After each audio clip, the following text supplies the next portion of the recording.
Hi viewers, ఈరోజు record break team అంతా ఉంది, including all the artist and the producer. So ఈ cinema producer Chadalavada Srinivasa Rao garu. So మనం will have a small chit chat with all the artist and the producer today. And let me start with Srinivasa Rao garu. Sir, మీకు ఈ cinema చేయాలని ఎందుకు అనిపించింది? Record break అన్న cinema చేయాలి అన్న మోటివేషన్ ఎక్కడి నుంచి వచ్చింది? యాక్చువల్గా నేను ఈ సినిమా చేయడానికి చాలా కాలం నుంచి first head constable Venkataramayya cinema చేశాను. నేను సినిమా షూట్ అయ్యి రీ రికార్డింగ్ అయ్యి బిఫోర్ రిలీజ్ వచ్చేటప్పటికి అందులో బ్లాక్ మనీ ఉండటం సొసైటీకి నష్టం అని అనుకొని ఆ పిక్చర్ చేసినప్పుడు కరెక్ట్గా సెంట్రల్ గవర్నమెంట్ నేను ఎప్పుడో 3 years అనుకున్న ఒక విజన్ని సెంట్రల్ గవర్నమెంట్ అమలు చేశారు. నా పిక్చర్లో నేను ముందే చూపించాను. అది వీళ్ళు నోట్లు బంద్ చేయడానికి ముందు అక్కడి నుంచి నాకు అనిపించింది నా విజన్ కరెక్ట్గానే ఉంది అని. ఆ తర్వాత ఒక 5 years నుంచి నేను ఆలోచిస్తున్నాను. మంచి సబ్జెక్టు, సొసైటీకి ఉపయోగపడాలి, కమర్షియల్గా హిట్ అవ్వాలి, ఈ సినిమా చరిత్రలో నిలిచిపోవాలి. నాకు డబ్బు కన్నా కూడా నా బిజినెస్ చేసే టైం నాకు చాలా వాల్యూ. నాకు సినిమా వల్ల వచ్చేదానికన్నా నేను విడిగా దీనికన్నా కొన్ని రెట్లు ఎక్కువ సంపాదించుకోగలను డబ్బుగా. కానీ మనం ఒక పని చేసేటప్పుడు కలకాలం గుర్తుంటూ ఎప్పటికీ మనకే కాదు, ఒక సొసైటీలో ఒక మంచి సినిమా తీశారనే పేరు రావటానికి దాదాపు ఈ సినిమా మీద నేను రాత్రింబవళ్ళు 5 సంవత్సరాలు కృషి చేసి నిర్మించడం జరిగింది. ఈవెన్ ఇవాళ కూడా ఎక్కడన్నా రీ రికార్డింగ్లో కానీ ఎఫెక్ట్లో కానీ నాకు అనుకున్న సౌండ్ అనుకున్న రేంజ్లో రాకపోతే ఇప్పుడు కూడా నేను ప్రసాద్ ల్యాబ్లో మళ్ళీ ఆ సౌండ్ కోసం పొద్దున్న సాయంకాలం ట్రై చేసి అది పూర్తి చేయించుకున్నాను. అంటే నేను రేపు ఈ సినిమా 8వ తారీఖు తర్వాత ఒక గొప్ప చిత్రాన్ని భారతదేశం తరపున ప్రపంచానికి చూపిస్తాను ఈ పిక్చరు. అది అందుకే ఈ సినిమా తీశాను. మీ ఇంతకుముందు సినిమాలు అన్నీ లవ్ స్టోరీస్ అలాంటివి చాలా ఎక్కువ ఉన్నాయి. సో ఈ సినిమాలో మీరు అసలు ఆ లవ్ ట్రాకే లేదు. సో మీరు ఏమనుకుంటున్నారంటే ఎలా సినిమా నడిపిద్దామని అనుకుంటున్నారు? యాక్చువల్గా నేను చూసిన సినిమాలు మా ఊర్లో ఎవరు చూడలేదు. చిన్నప్పటి నుంచి నాకు సినిమా అంటే ప్రాణం. సినిమా చూడంగా ఆల్మోస్ట్ నిద్రపోయే రోజు అంటూ ఉండేది కాదు. సినిమా ఆడియన్స్ ఎక్కడ చప్పట్లు కొడతారు, ఎక్కడ రిసీవ్ చేసుకుంటారు, ఏ పాయింట్ని ఎక్కువ కాన్సన్ట్రేషన్ చేస్తారు, వాళ్ళకి ఏం కావాలి అనేది నాకు ఒక అవగాహన ఉంది. ఉదాహరణకి ఎన్టీ రామారావు గారి కథానాయకుడి సినిమా చూస్తే ఆ సినిమాలో ప్రతి సీన్కి క్లాప్స్ పడతాయి, ఒక్కో చోట కొట్టు అని కూడా అరుస్తారు. అందులో ఒక సీన్ ఉంది, రామారావు అన్నయ్య విలన్ దగ్గర ఉద్యోగం, గుమస్తా ఉద్యోగం. ఆయన పేరు శ్రీనివాసరావు, రామారావు అన్నయ్య. రామారావు పేరు సారథి. ఆ సినిమాలో ఆ విలన్ వాళ్ళ అన్నయ్యకి ఆయన ఏం చెప్పినా చాలా బాగుంటుంది. కానీ రామారావు సారథి అనే క్యారెక్టర్ రామారావు గారికి అది నచ్చదు. ఆ అన్నయ్య నువ్వు తప్పు మార్గంలో వెళ్తున్నావు, అతన్ని చేత చేయకూడని పనులు చేయించుకుంటాడని. తమ్ముడు మాటని అన్నయ్య విలన్కి ఎదురు తిరిగితే ఆ విలన్ ఇల్లు ఖాళీ చేయించడానికి రౌడీలు పంపించి ఆ ఇల్లు ఖాళీ చేయిస్తారు. అప్పుడు ఆ కుర్చీలని బయట పారేస్తుంటే రామారావు గారు అన్నయ్య గారి కూతురు బాబాయ్ బాబాయ్ ఆ రౌడీని కొట్టు బాబాయ్ అంటది. అనగానే హాలంతా షౌట్స్. అంటే ఒక సీను ఎంత మనకే అనిపిస్తుంది కొట్టు రౌడీలని. అట్లా కథానాయకుడు సినిమా చూసిన తర్వాత మామూలుగా మన సైకిల్ నార్మల్గా తొక్కుతుంటే సినిమా అయిపోయిన తర్వాత భలే స్పీడ్కి వెళ్తాం. ఎందుకంటే ఆ రామారావు క్యారెక్టర్ మనమే రామారావు క్యారెక్టర్ అయితే బాగుంటుందని ఆడియన్కే కాదు ప్రతి ఒక్కళ్ళకి కూడా అనిపించింది. ఇవన్నీ దృష్టిలో పెట్టుకొని నేను ఈ సినిమాని ఆ పునాదితో దీన్ని మొలకెత్తిచ్చాను, ఈ రికార్డ్ బ్రేక్ అనే సినిమాని. ఇక్కడి వరకు బాగుంది. మరి మీరు అందరు కొత్త వాళ్ళని పెట్టుకొని అంత రిస్క్ తీసుకొని ఇంత పెద్ద బడ్జెట్ సినిమా చేశారు. సో దాని మీద మీ ఒపీనియన్ ఏంటి? అంటే వీళ్ళందరూ కొత్త వాళ్ళు, వీళ్ళ మీద ఏం నమ్మకం పెట్టుకొని మీరు అంత సినిమా చేశారు? ఈ సబ్జెక్ట్కి ఎంత పెద్ద ఆర్టిస్ట్ వచ్చినా నేను చేసేవాడిని కాదు. ఎందుకంటే ఈచ్ సీను డైలాగు నేను చెప్పినట్టే వాళ్ళు చెయ్యాలి. ఎవరు సలహా ఇచ్చినా ఈ సినిమాకి నేను తీసుకునేవాడిని కాదు. కానీ రేపు ఈ చిన్న ఆర్టిస్టులు, ఈ కొత్త ఆర్టిస్టులు ఈ సినిమాకి పెద్ద పిల్లర్స్ కాబోతున్నారు. నేను 100% నేను తీసినందుకు నేను ఎంచుకున్న మార్గం. ఈవెన్ రైటర్ శ్రీనివాస్ కూడా కొత్త అబ్బాయి. అయినా సినిమా చూసిన తర్వాత నాకు అనిపించింది నేను తీసుకున్న నిర్ణయం 100% కరెక్టు. రేపు ప్రజలు గ్యారంటీగా ఈ సినిమాని ఆదరిస్తారని నమ్మకం నాకుంది. ప్రసన్న గారు చేంబర్లో అందరికీ సలహాలు ఇస్తూ ఉంటారు. మీరు ఆయనతో ఎలా చేయించుకున్నారు? అసలు ఆయన మీకు సలహా ఇవ్వకుండా మిమ్మల్ని ఏ ఇబ్బంది పెట్టకుండా చేశారు ఆ క్యారెక్టర్? యాక్చువల్గా 1984లో నేను హైదరాబాద్ వచ్చినప్పుడు ఈ ఊర్లో ఒక పెద్ద బిల్డర్ ఉండేవారు. ఆయన పేరు నేను చెప్పను. ఆయన ఎంత ఇల్లీగల్ కన్స్ట్రక్షను, ఎంత రౌడీజం చేసి ఇన్ఫ్లుయెన్స్ చేసేవాడో నాకు తెలుసు, నేను చూశాను ఆ రోజుల్లో. ఆ క్యారెక్టర్ని ఎంచుకొని అదే రకం మనిషిని చాలామందిని చూశాను, నాకు ఎవరు సెలెక్ట్ కాల. కరెక్ట్గా ప్రసన్న కుమార్ గారు ఆ క్యారెక్టర్కి బయటికేవో చాలా అందంగా చక్కగా ఉంటాడు, లోపల మైండ్ తేనె పూసిన కత్తి. అటువంటి క్యారెక్టర్ ప్రసన్న చేయగలడని నేను తీసుకున్నాను. ఆయన బాగా చేశారు, ఆ క్యారెక్టర్ ఇమిడిపోయాడు. నేను అప్పుడు 84లో చూసిన మనిషి ఇప్పుడు రికార్డ్ బ్రేక్లో చేయబోయే విలను. ఆ బిల్డరు ఈ బిల్డరు ఇద్దరు ఒకటిగానే ఉంటారు.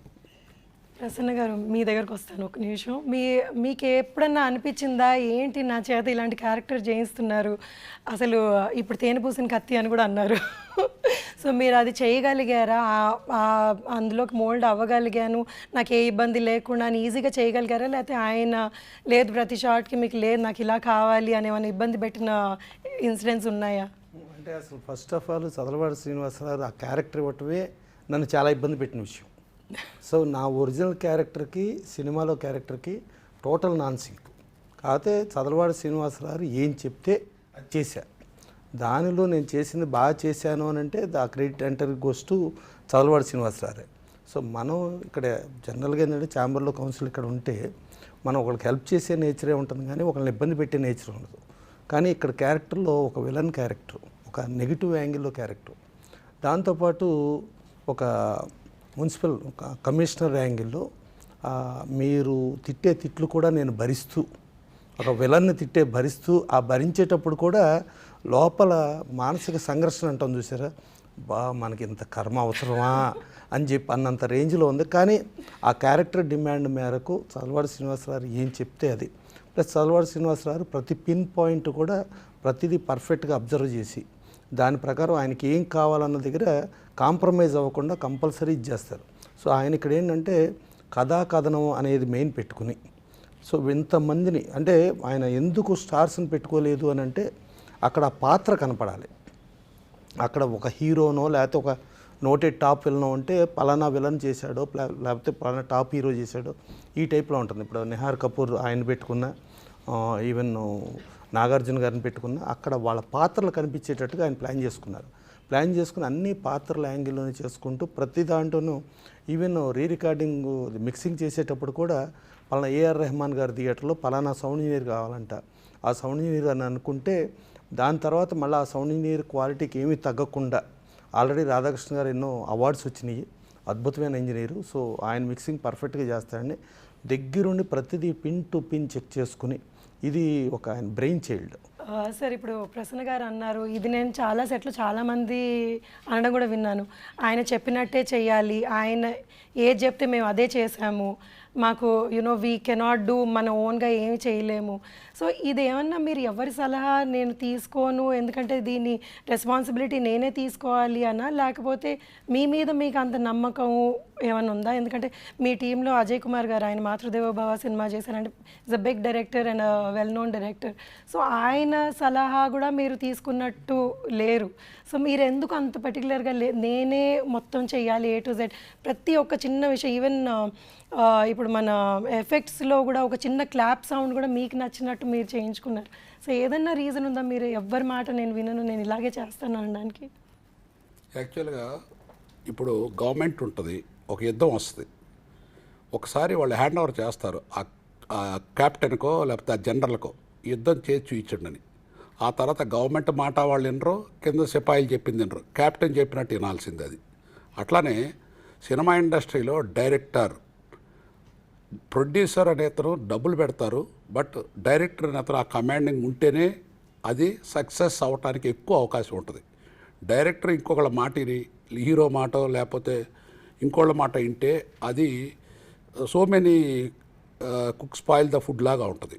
అందుకని ఎట్టి పరిస్థితిలో ఈ సినిమాలో ఎవరి మాట వినలేదు. కాకపోతే నాకు డైరెక్షన్ నేను అంత ఎక్స్పర్ట్ని కాదు. నాలో ఒక భాగమైన మా అజయ్ కుమార్ గారు నేను చేసే వాటిలో ఎక్కడన్నా టెక్నికల్గా మిస్టేక్ ఉంటే ఆయన ఒప్పుకునేవాడు కాదు. నాకు ఆయన సపోర్టు 99% ఈ పిక్చర్ బాగా రావడానికి ఉపయోగపడింది. That's nice. సో మీరు మీ కన్విక్షన్తో ఈ సినిమా తీశారు బేసికలీ. సో ఈ సినిమా ఎలా ఉన్నా అంతా రెస్పాన్సిబిలిటీ మీది, క్రెడిట్ ఆఫ్ కోర్స్ చేసిన వాళ్ళకి కూడా ఉంటుంది కొంచెం.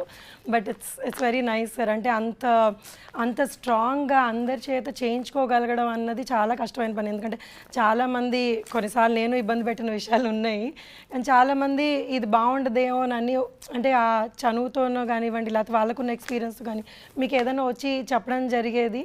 కానీ బట్ ఇట్స్ నైస్, సినిమా మొత్తం చూశాక ఎవరికన్నా అర్థమవుతుంది ఎందుకు ఆయన మాట వినలేదు, లేకపోతే ఆయన ఎందుకు ఇలాగ.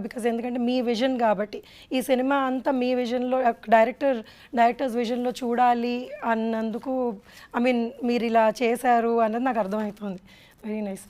Okay, let me come to the artist Nihar.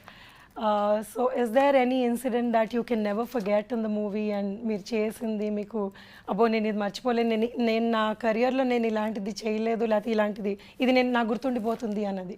యాక్చువల్గా క్యారెక్టరైజేషనే టోటల్గా అలా ఉండింది.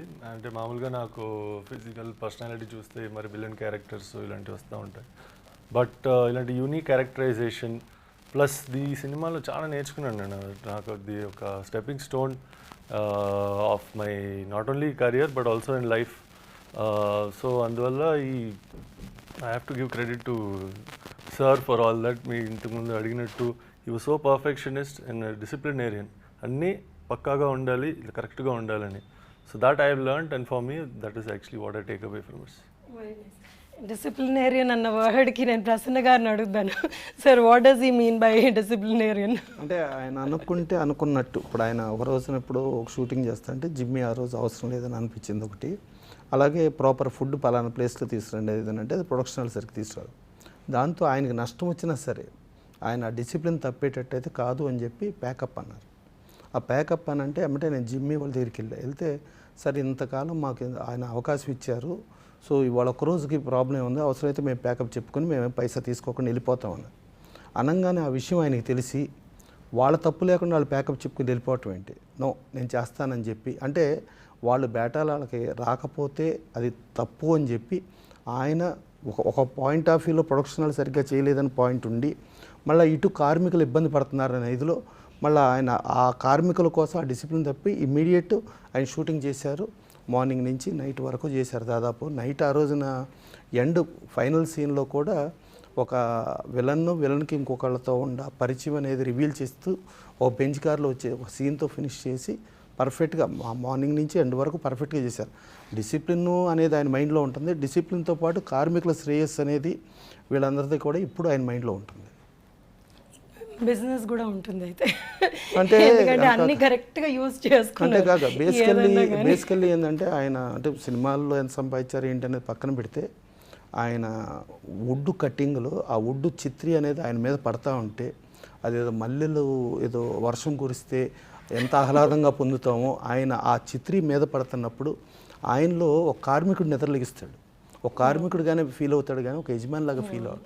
సో అట్టా కష్టపడి పైకొచ్చి ఆ పైకి వచ్చిన దాంతో ఇవాళ ఈ సినిమా ఫీల్డ్లో ఇంతమందికి ఉపాధి కల్పించడం, ఇంతమందికి నేను ఇది చేయటం, ప్లస్ దాంట్లో social awareness, social message oriented ఇవన్నీ చేయాలన్న ఆయన మోటివ్ అనేది గొప్పది.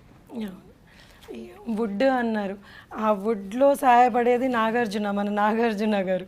సో ఈయనని హీరో చేద్దామని ఎలా అనుకున్నారు? అండ్ ఇట్స్ లైక్ మీతో పాటు అంటే మీ బిజినెస్లో ఆయన మీకు సహాయపడుతున్నారు కదా, సో ఆయన ఏమన్నా చూసి మీరు మోటివేట్ అయ్యారా?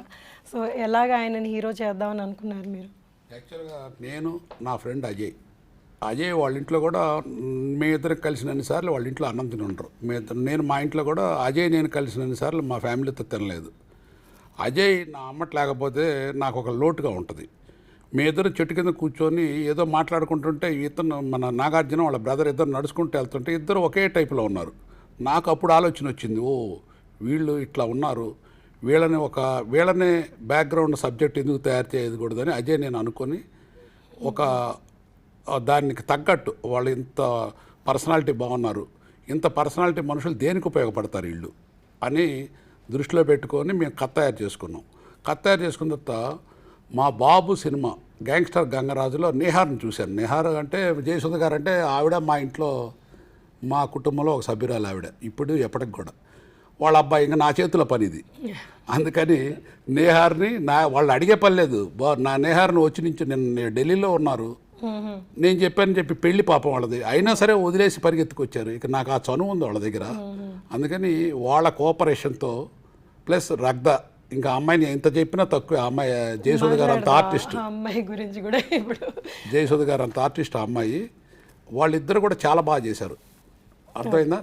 నేను రేపు జరగబోయేది ఏంటంటే ఈ ఇద్దరు హీరోలు ఈ హీరోయిన్ నేను మళ్ళీ కాల్ షీట్స్ తీసుకొని అంత రేంజ్కి వెళ్తారు. అంతవరకు నాకు తెలిసి ఈ సినిమా రిలీజ్ అయిన తర్వాత. నాగార్జున గారు అది చాలా పెద్ద మాట ఆయన అన్నది. సో అలా అవ్వాలని కోరుకుంటున్నాను. సో మీకు అసలు సినిమా ఇండస్ట్రీలో అంటే బ్యాక్గ్రౌండ్గా ఉన్నారు, చూస్తున్నారు కాబట్టి, అంటే ఎప్పుడు సినిమాలు ఏవి చేయలేదు కదా. సో ఆ వుడ్లోంచి సినిమాలోకి రావడం మీకు ఎలా, how did you feel and me experiences ఏంటి ఈ సినిమా చేసిన తర్వాత? నాకు ఫస్ట్ ఆఫ్ ఆల్ ఏంటంటే నాకు యాక్టింగ్ అంటే ఇంట్రెస్ట్ ఉంది. అట్లా నేను మామూలుగా వీడియో అట్లా చూసుకుంటే అది బై గాడ్ గ్రేస్ నాకు సార్ అవకాశం ఇచ్చారు. దాన్ని నేను ఎంతవరకు తీసుకెళ్ళాను అనేది నాకు important. I think you did a very good job అండి. ఆ లాస్ట్ మేము ట్రైలర్లో మిమ్మల్ని చూస్తే అసలు ఆ ఎక్స్ప్రెషన్స్ అవన్నీ ఫస్ట్ టైం అట్లా చేయలేదు, చాలా బాగా చేశారు. మీరు కొడితే నిజంగా ఏమైనా అందరు బొక్కలు ఇరిగిపోయేటట్టున్నాయి. Very nice. So let's come to the beautiful ladies. So first హాఫ్లో వచ్చేది మనకి Sonia బిర్జే. Hi Sonia. Hello. Sonia, I'm sure it would have been pleasure working with you for everybody. So I just want to know, what is your experience while shooting for this film, because this must be your first South Indian film? No, I have done some work okay. down in the South. Okay. And as an industry, what I've experienced compared to Bollywood, Bombay and the work that happens there, the culture, there's a different temperament that goes on in the industry here. And they are very passionate people over here, for sure, and sensitive also, you know, and fast, like professional. They know what they want, and it's quick, and it's fun, because half of the language I cannot understand a lot but of you times. enjoyed your work, whatever you've done. Yes, for sure. And talking about this movie, the character, I mean, you know, I never saw it coming my way. It just came. This is something like that you do as an art, like, you know, those artistic movies and everything. So for me, it was amazing when I got to understand what my character is. I was very kicked and very happy to do It's it. actually not very easy for anybody to do that character with such an ease. Actually, when I saw your scene, I was like really impressed. I mean, Thank you. this girl just carried it off so well. So it was very nice, very Thank you nice, so and much. you know, you did really well, I guess. Thank you. So you had good experience while working, or do you remember anything that you want to share with us and which you thought was, oh my god, what am I doing, kind of, you know? No, I mean, it didn't feel very alien to me. Like, so my character's name is Durga, and like a very rough, strong woman, like, and labor class, but she can do anything to get her way out. Kuch bhi kar sakti ho, you know, like there's nothing right or wrong for her. But again, for me to get into that character, because I've grown up, thanks to my mother, I have seen a lot of artistic films, so like Smita Patil, Shabana Azmi, and all these guys, and they used to perform a lot of characters like this. So my mom used to always tell me, watch and learn, like look at them, you know, that is real acting, watch them. We're really proud to watch you in Yeah, this way you've done, I'm and I'm so sure. happy it's releasing in Hindi also. Yes. So my mom can watch it and understand. Yes, now that you said Hindi, sir, one last question మీ మీద వాళ్ళని అడగాలి నేను. ఒక్క language, రెండు లాంగ్వేజ్లో release చేయడానికే చాలా మంది చాలా ఇబ్బందులు పడుతుంటారు. మీరు ఆల్మోస్ట్ 8 లాంగ్వేజెస్లో రిలీజ్ చేద్దాము అని అనుకుంటున్నారు. సో ఐ మీన్ అది really me I mean I don't want to say, అంటే ఏంటి ఆ ధైర్యం అని? ధైర్యం కాదు, సబ్జెక్ట్ ఇది యూనివర్సల్ సబ్జెక్ట్. ఇది ఖచ్చితంగా అందరు చూడాల్సిన సబ్జెక్టు. ఇది చూసిన వాళ్ళకి ఉపయోగపడే సబ్జెక్ట్, ఒక ఇన్స్పిరేషన్, ఒక మంచి జరుగుద్ది చూసిన వాళ్ళకి. అండ్ మీ ట్రైలర్లో దానిలో ట్రాక్టర్లు ఎత్తేసి ఇదంతా అంటే చాలా ఎక్కువగా ఉంది, అంటే ఒక మనిషి ట్రాక్టర్లు ఎత్తేయడం. సో అది మీరు ఎలాగ జస్టిఫై చేస్తారు ఇది? అంటే మీకు ఐడియా ఎలా వచ్చింది ఫస్ట్ ఆఫ్ ఆల్ ఆ ట్రాక్టర్ ఎత్తేయాలి అన్న ఐడియా, అందులో మనుషుల్ని పెట్టి మరి ట్రాక్టర్ని ఎత్తాలి అన్నది? యాక్చువల్గా ట్రాక్టర్ ఎత్తిన దానికన్నా ఇంకా ఎక్స్ట్రాడినరీ సీన్స్ ఉన్నాయి అందులో. క్లైమాక్స్లో వీళ్ళు నిజంగా వీళ్ళిద్దరు హీరోలు వీళ్ళు పడిన కష్టం ట్రాక్టర్ ఎత్తిన దానికి, నిజంగా ట్రాక్టర్ ఎక్కిన దానికన్నా ఎక్కువ నేను చాలా చోట్ల బాధపడ్డాను, భయపడ్డాను కూడా తీయటానికి. అవును, చాలా రిస్కీ షాట్స్ చేశారు. చాలా నాకు ఒకటి గుర్తుంది, వీళ్ళు నిజమైన మొద్దుల్ని యాక్చువల్లీ నెట్టారు. వీళ్ళు ఏంటా అనుకున్నాను నేను అప్పుడు. ట్రాక్టర్ చూస్తున్నారు వీళ్ళు ట్రాక్టరే కాదు, వాళ్ళ ఫైనల్లో వాళ్ళ మోటివ్ వీళ్ళిద్దరు ఫైనల్కి వచ్చి ఒక చైనాని ఒక పాకిస్తాన్ని, మీరు అర్థం చేసుకోండి, అన్ని దేశాలు వచ్చి చైనాలో డబ్ల్యూడబ్ల్యూ ఫైట్ చేస్తారు. ఫైనల్కి వచ్చేటప్పటికి ఇండియా తరపున వాళ్ళ తరపున 4 సెలెక్ట్ అవుతారు. అందులో ఇండియా వాళ్ళిద్దరు చంటి బంటి, చైనా తరపున పాకిస్తాన్ తరపున. ఫైనల్గా ఒక కంట్రీకి రావాలి. ఆ ఫైట్ అనేది ఈ ట్రాక్టర్ ఎక్కింది 1%. ఆ ఫైట్ చూడండి మీకు క్లైమాక్స్లో అర్థం అవుద్ది. అది కూడా కాకుండా క్లైమాక్స్లో ఒక వండర్ చూస్తారు మీరు. ఒక పెద్ద మనిషి వచ్చి మాట్లాడతారు ఆ ఫోన్లో, అది నేను ఇప్పుడు చెప్పను, సినిమా రిలీజ్ అయిన దాకా. అది రియల్లీ ప్రతి వాళ్ళు చప్పట్లు కొట్టాల్సింది ఆ సీన్కి. జరగబోయేది అది. Waiting for that day sir, అది మేము చూడాలి అన్నది. Okay, let me come to మీ గురించి, మీ ఎక్స్పీరియన్స్ ఏంటి సినిమాలో? How did you feel working in this film? చాలా రోజులు మీరు వర్క్ చేశారు అంటే వీళ్ళతో పాటు ఈక్వల్ లెంత్ మీది కూడా ఉంది కదండి. So how did you feel about the whole thing? ఈ ఫిలిం వర్క్ చేయడం చాలా ఫెంటాస్టిక్ ఫీలింగ్ అండి. ఎందుకంటే ఇట్స్ ఈ scale of the film is also very big అండి వెన్ కంపేర్ టు. సో మీ క్యారెక్టర్ గురించి చెప్పండి. యా, నా క్యారెక్టర్ గురించి ఏంటంటే అండి, to find out the persons capacity, వాళ్ళ ఎబిలిటీ, ఓకే ఈ లెవెల్లో వాళ్ళు వెళ్ళే స్థాయిలో ఉన్న పొటెన్షియల్ ఉంది అని చెప్పేసి అది కనుక్కునే క్యారెక్టర్ అండి అది. ఎట్లాంటిదంటే ఐఎమ్ లైక్ ఏ శిష్యుడు ఆఫ్ మన చలపతిరావు గారి దగ్గర శిష్యుడిలాగా. ఎగ్జాక్ట్లీ అండి. ఆయనది ఒక డ్రీమ్ ఉంటుంది అనమాట, ఎప్పటికైనా మన కంట్రీ ఆ లెవెల్లో ప్రొపగేట్ చేసి ఆ లెవెల్కి రీచ్ అవ్వాలి అని చెప్పేసి రెజ్లింగ్ కాంపిటీషన్ దాంట్లో ఒక డ్రీమ్ ఉంటుంది, which has not been fulfilled ఆయనకి. అది ఒక రిమైనింగ్ ఉంటుంది ఆయన లైఫ్లో, ఒక ఇదిగా ఉంటుంది ఫీలింగ్. సో అట్లాంటి టైంలో I will be running this coaching ఇదనమాట. సో ఆయన డ్రీమ్ని ఇచ్చేయడానికి we don't find that sort of persons అనమాట. ఎగ్జాక్ట్లీ అండి. సో ఒక సిచ్యువేషన్ ఎలాగ అరైజ్ అవుతుంది అంటే when the story keeps going, ఒక సిచ్యువేషన్లో ఐ ఫైండ్ అవుట్ అండ్ చెప్తానమాట, సార్ వీళ్ళు చాలా పెద్ద పొటెన్షియల్ ఉంది, వేర్ వీ కెన్ మన డ్రీమ్ కూడా with these people we can achieve. So ఇంకోటి ఏంటంటే when any talented persons in any sports all if you see, వాళ్ళకి కొంచెం టెక్నిక్ దానికి జాయిన్ చేస్తే they will reach a high level. So ఆ technique point of వ్యూలో like giving coaching to them both the persons వాళ్ళ హీరోస్కి. మీరు వీళ్ళని డిస్కవర్ చేసి కోచింగ్ ఇచ్చారు, కానీ యాక్చువల్లీ వీళ్ళని ఆ రింగ్లో దింపింది మన heroine Ragda. So she plays the vital role in the movie. So Ragda, you will have to talk now for yourself. I think I had an amazing time shooting for the movie. It's a beautiful experience. First time I was in Hyderabad and meeting so many new people. It was really nice. I have met so many friends and everyone is so kind here, so nice and sensitive. So it was an amazing experience for me. So sweetly, but you know, in the movie you had like you know a character which could actually mold people like this. I think even in reality I have both the personalities. Is it? Yeah. Okay. So it was easy then so for you. me it was easy, though people will think it was not easy for me because normally what I look here and on the poster, if you'll see, I'm completely different. Yeah, right. But internally somewhere I am like that, like mentally somewhere I'm very headstrong and all.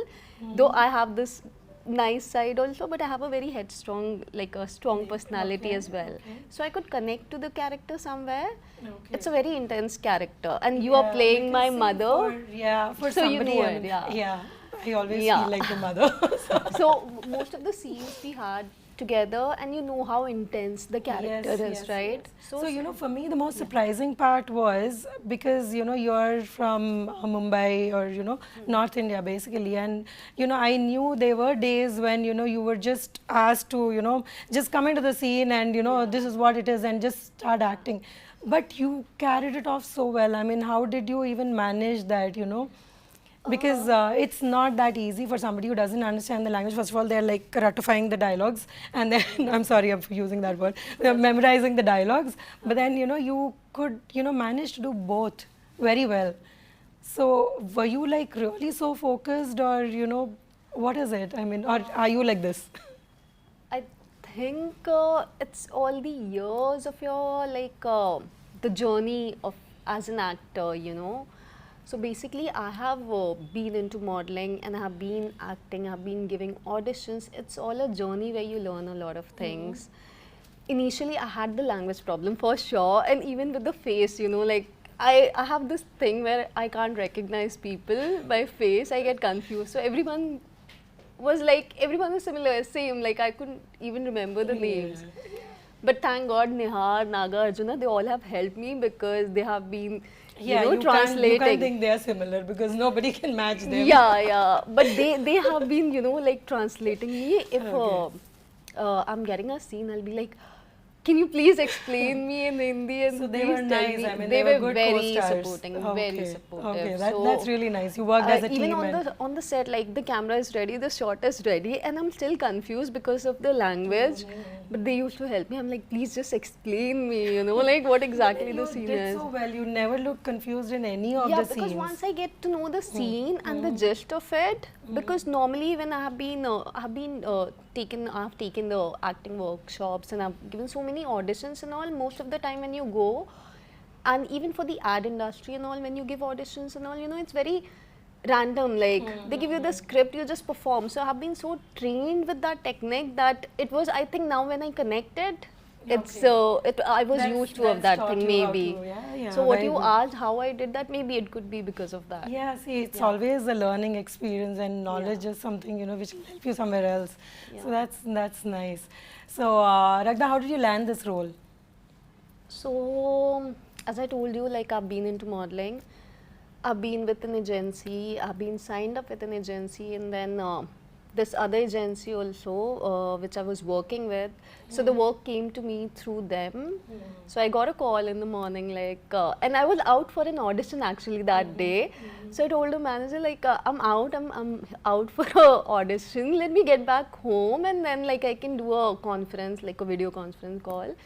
Then I got back, had a small detailing about the project details and all, and it was with Sir and my agency manager and me, and then he was like, I have auditioned so many people, I want you for this project. He gave me the brief and all. It came like when something is meant for you, you get it. And so vision is I think his intuition, his everything is so strong. మీరు అనుకున్నట్టు రగ్దా 100% చేసిందని విన్నాను కూడా. మీ మాటల్లో కూడా చెప్పండి అది. యాక్చువల్గా ప్రసాద్ ల్యాబ్లో మేము ఈ సినిమా నేను అజయ్ ఒక 1000 సార్లు చూసుంటాం. మేము చూసేలా ముక్కలు చూస్తుంటాం.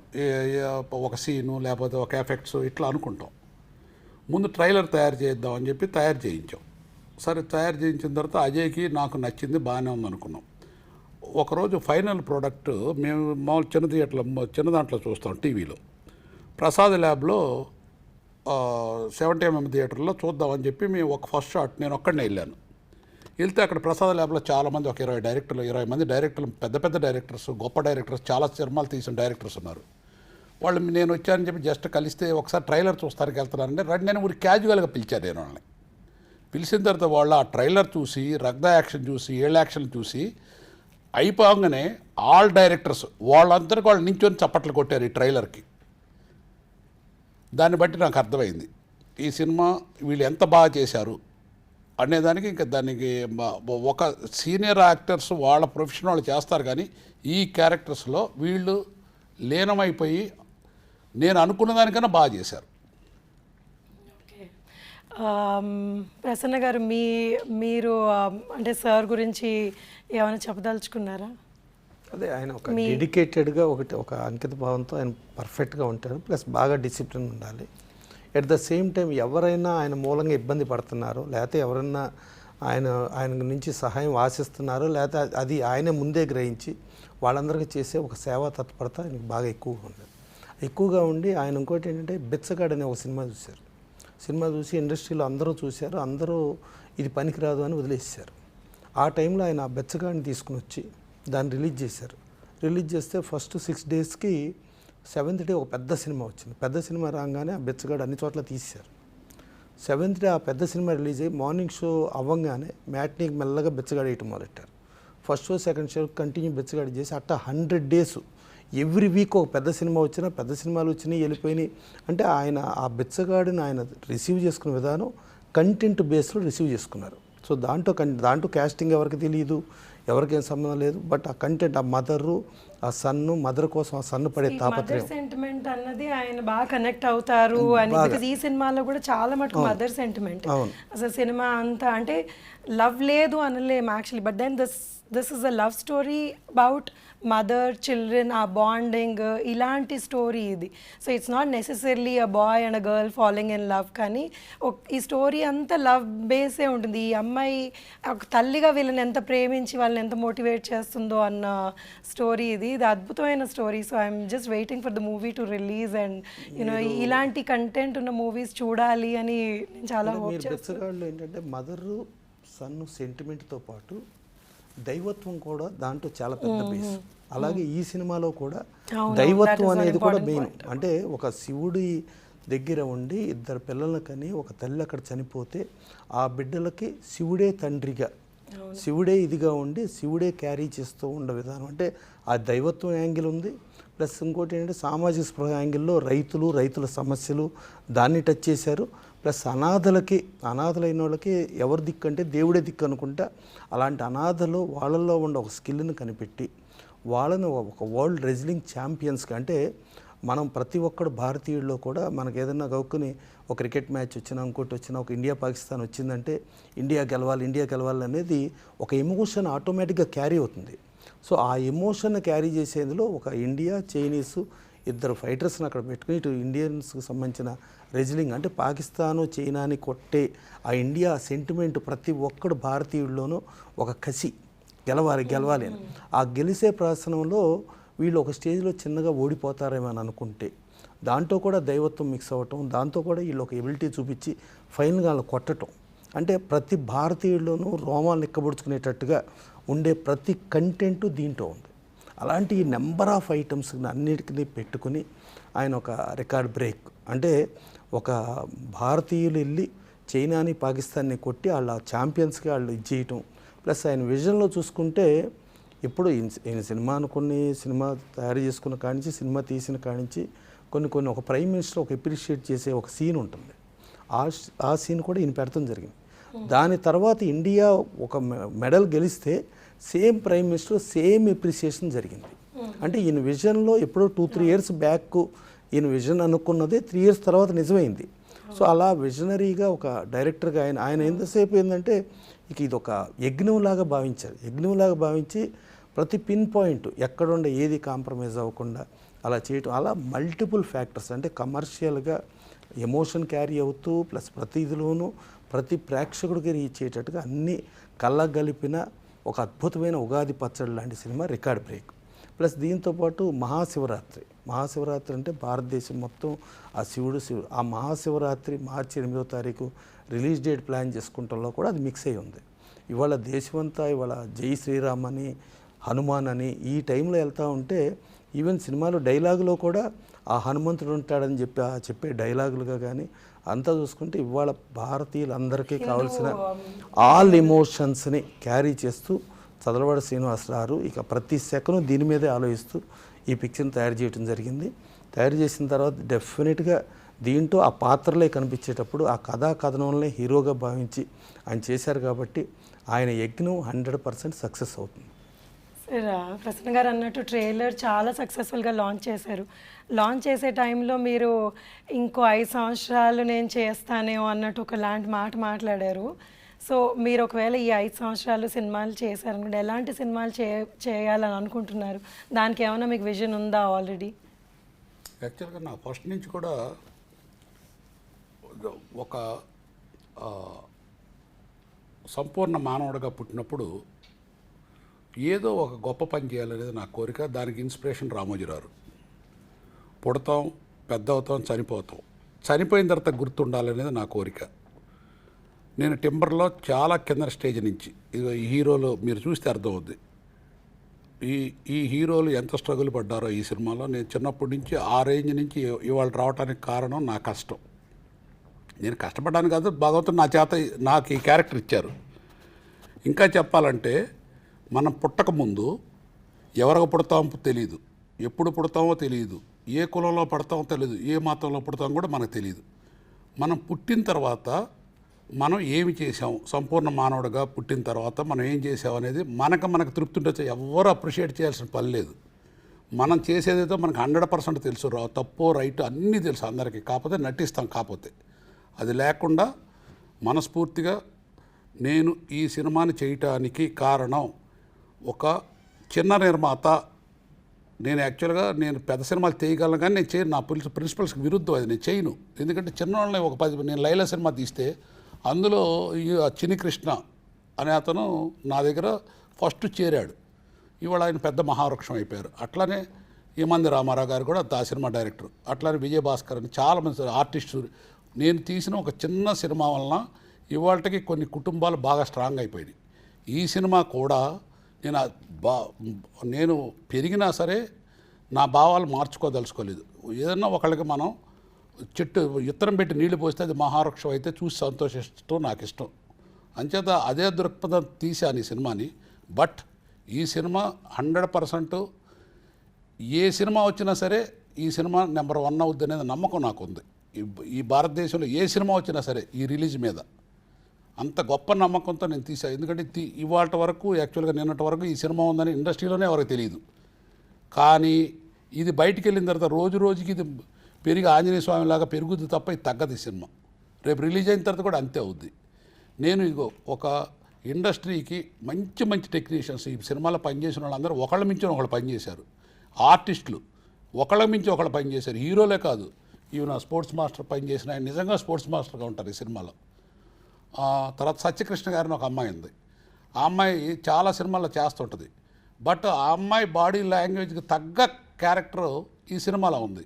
ఆ సత్యకృష్ణ గారు కూడా ఈ సినిమా రిలీజ్ అయిన తర్వాత ఆవిడని ఒక ఊర్వశి శారదలాగా, ఒక పవర్ఫుల్, ఒక విజయశాంతిలాగా చూస్తారు తప్ప వేరే రకంగా చూడరు ఈ సినిమా రిలీజ్ అయిన తర్వాత. ఇప్పుడు ప్రసన్న గారు ఉన్నారు, ఆయన బాడీ లాంగ్వేజ్ తగ్గ సినిమాని చలపతిరావు మహానుభావుడు. ఆయన చూడండి, ఆయన చాలా సినిమాల్లో చేశారు. ఇందులో ఎంత మంచి క్యారెక్టర్ చూడండి మీరు. అంచేత ఇవన్నీ కూడా నాకున్న అనుభవంలో కలబోసి తయారు చేసుకున్న రేపు ఒక పెద్ద రికార్డు బ్రేక్ కాబోతున్న సినిమా ఇది. Really great sir. మీరు చాలా అంటే ట్రైలర్ చూస్తే సినిమా చాలా బాగుంది అని అనిపిస్తుంది. అండ్ మీవి చాలా గొప్ప ఆశయాలు. మీ గొప్ప ఆశయాల్లో ఒక చిన్న పార్ట్గా మేమందరం ఉన్నాము అన్నది మాకు చాలా సంతోషంగా ఉంది. So we all pray and we are waiting for March 8th and ఈ సినిమా సక్సెస్ కోసం మేమందరం మనస్ఫూర్తిగా కోరుకుంటాం. Thank you so much. Thank you everybody.